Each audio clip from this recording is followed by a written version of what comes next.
good observation. Or like a toilet. Here, Cindy, I'm doing this just for you.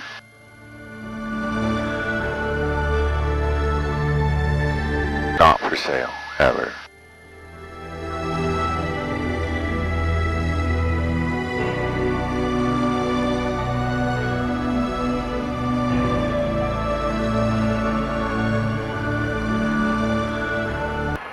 If you're in a boat, are you allowed to go onto those shores, or are these protected lands? No, all shoreline is public domain. Yeah, you can do it. There's a cave down there. Yeah.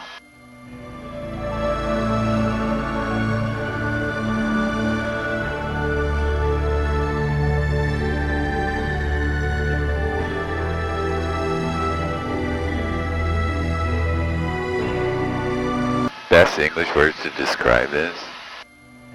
This lady back before COVID was like, this is like National Geographic on steroids.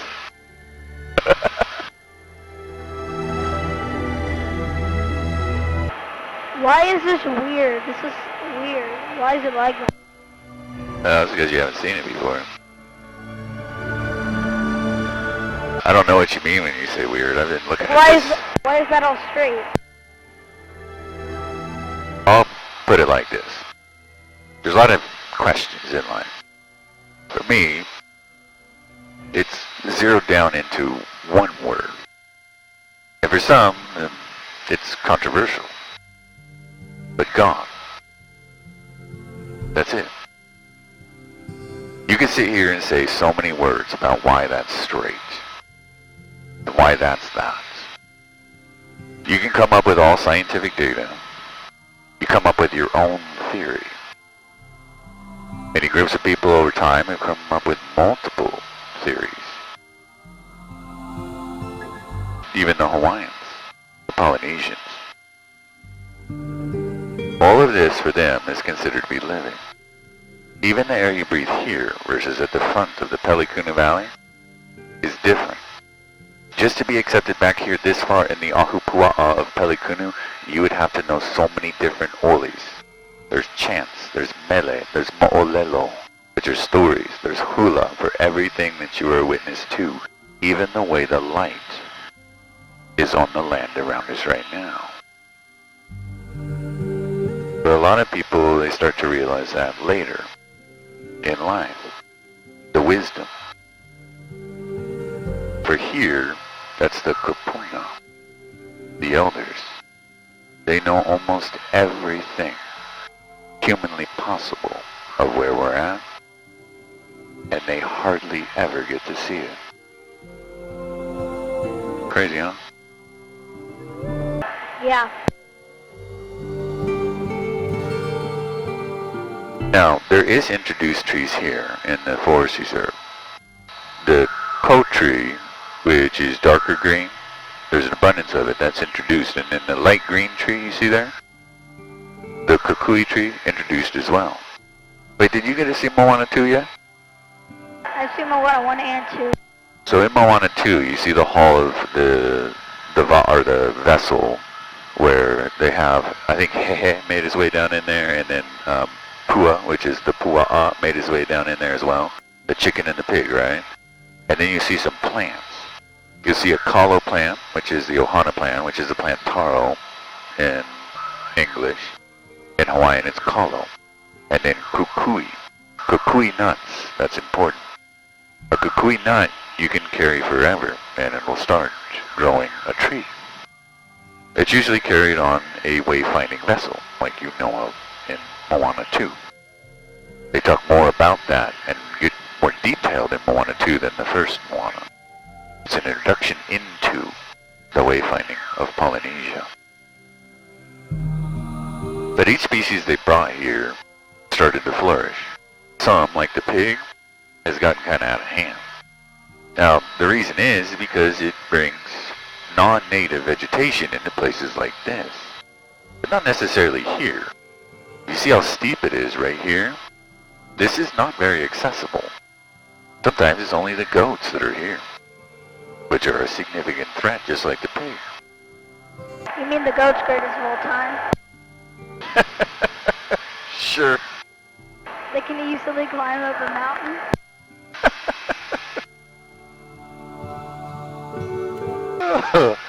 Who's a goat for you?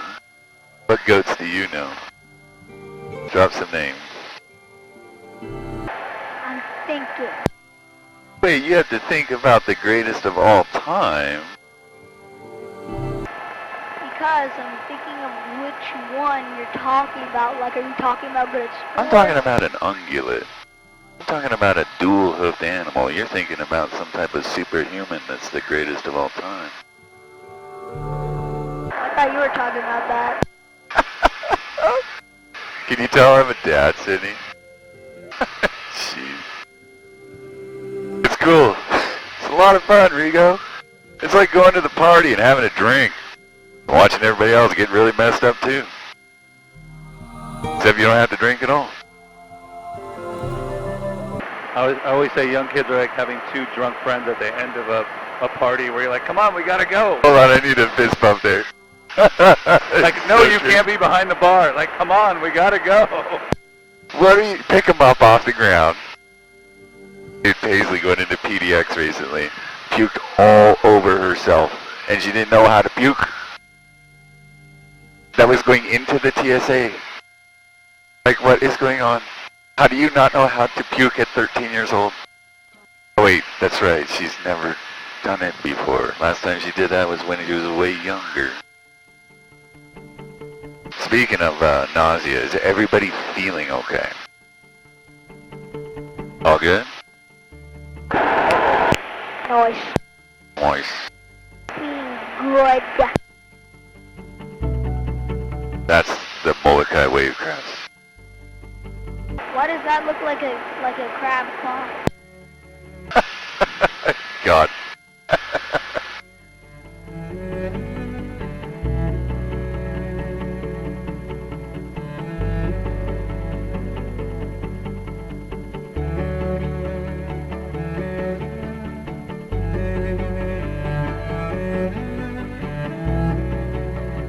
Hey, Michelle, y'all been here a lot of times. So you know Duke Pa'oa Kahanamoku, and you've heard about Eddie Aikau, is this correct? So, if you look at the channel in front of us, everyone, please keep looking at the reef because it's way too gorgeous. But this is known as the Kalohi. This is the Pailolo, and this is the Kalohi, where the Kalohi and the Kaiwi meet up. Way off in the distance at 12 o'clock, there's a severe amount of currents that are pushing towards each other. If you put the trade winds on this for weeks or even a month on end, it can easily increase the sea state to it's about 15 to 20 foot. You put those together and it mixes in the Molokai, and it can be ferocious. Back in March of 1978, when the Hokulea vessel, which is a navigating canoe just like Moana, but this one was built to commemorate the early wayfinders that we know of, where that story of Moana came from. Now the Hokulea left Oahu on a voyaging to Tahiti, and when it encountered that severe, gnarly sea state, it flipped. And the very famous Eddie Aikau, who is already a living legend, a goat if you will, begged the captain to go to help rescue the crew. They were hanging on to the leeward pontoon in conditions that you'd never want to be in. Finally, late in the afternoon, after several flares have shot off and no rescue, Eddie Aikau left with his surfboard, paddling towards Molokai, towards La'au Point. He was either going to catch La'au or head over to Lanai to get help. Even just getting to Lanai, he would have had to hike from there all the way over in 1978 to finally get help. When he left the vessel that day, that was the last moment he was seen alive. Now, this is where the story gets more intense. Because of his efforts in rescuing everyone through his life, he became a legend when he died. So, to commemorate him, they started this amazing surfing competition on the island of Oahu at Waimea Bay. And the saying goes, Luke, the bay calls the day. Now, just so you know, when Waimea Bay on Oahu gets big, at 40 feet, it's a really big surf. Usually when the forecast gets to 40 feet at Waimea Bay, they call it. And it's invite only. It is the #1 best surfing competition in the entire world. There's none